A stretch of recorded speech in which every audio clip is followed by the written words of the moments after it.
سيدي ومولاي الإمام الحسين بن علي رضي الله عنهم وأرضاهم، الموضوع له أثر. فأنا زرت العراق في مهرجانات مسرحية عديدة، وفي إحدى المهرجانات أنا رايح في وفد رسمي مع وزير الثقافة المصري، وبعد ما حضرنا مهرجان الافتتاح بالليل بنتعشى، فوزير الثقافة العراقي جه قعد على الترابيزة بتاعتنا. فقلت له: معالي الوزير، أنا المرة 16 أو 17 باجي فيها العراق، وكل مرة أمني نفسي إني هزور مرقد سيدنا الحسين في كربلاء، وفجأة ألاقي المهرجان خلص والمؤتمر خلص، ولاقيني واخد طريقي للمطار وبقيت في بيتنا.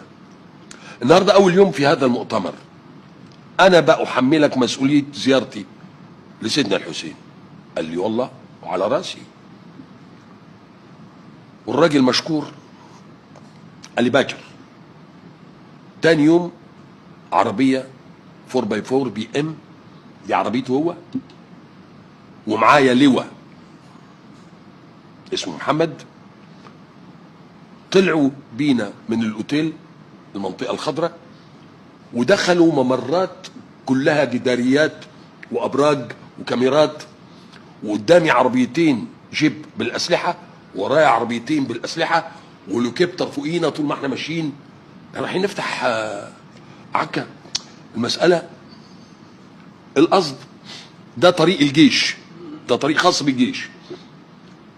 خرجنا بره بغداد، بدأوا يخشوا لمواقع فيها وحدات جيش، وكل موقع عامل لنا ضيافة، واضح انه واخدين اوردر، الى ان بلغنا تخوم كربلاء. دخلنا برضو وحدة عسكرية، وخرجنا معانا مندوبين هيخشوا بينا كربلاء. انا من هذه اللحظة عقلي تاه في وقعة الطف وسيدنا الحسين وسيدة زينب، والتل اللي وقفت تخاطب فيه المؤمنين عشان تستنقذ سيدنا الحسين، إلا أن الجنون طاش بصواب الناس وتم ضرب الرقبة. كل ده طاف بخيالي. دخلنا كربلاء ولقيتني وجها لوجه مع المبنى بتاع المسجد. كل الفتحات سواء أبواب أو شبابيك كلها محاطة بالبايبس الترانسبارو، بس اللمبات اللي فيه حمراء فبتنور وتطفي. أنا الخيال اللي انتابني إن المبنى بيبك دم. المآذن ذهب، القبة ذهب، وأعلى القبة فيه راية حمراء، والراية عمالة ترفرف. الخيال اللي انتابني إن القبة بتبك دم. ارهقت. وصلنا للمسجد، دخلنا. أنا متعود لما أخش الأزهر أو المساجد الكبيرة يبقى تحت الأعمدة في كرسي لأستاذ بيشرح آية أو أحاديث لسيدنا النبي عليه الصلاة والسلام. دي ما فيش عمود، المبنى، وطبعا مش عارف أوصف المقرنصات اللي في جوامعنا اللي هي في المداخل واللي بتبقى أحيانا في القبلة كلها أحجار. لا، ده كل الجسم مرايا، فأنت تحس إنك داخل إلى عالم كريستالي، والإضاءة بتتكسر فيه، المشكوات، الشبابيك، الزجاج المعشق الملون، حالة مبهرة. كل ده حلو، ولكن تفاجأ بحلقات.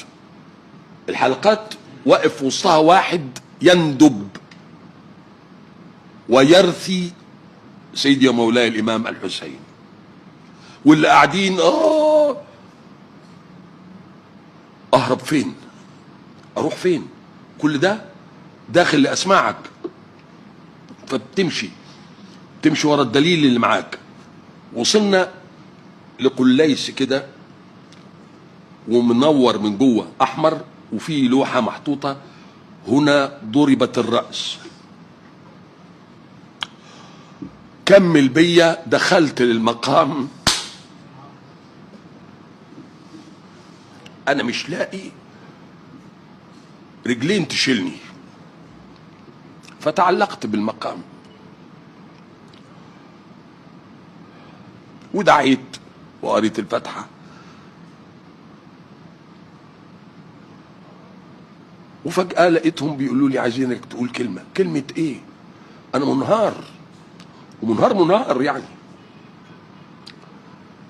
فاتضح اني اللي بيصور ده كاميرات وزارة الثقافة جاية تتابع رحلة الفنان.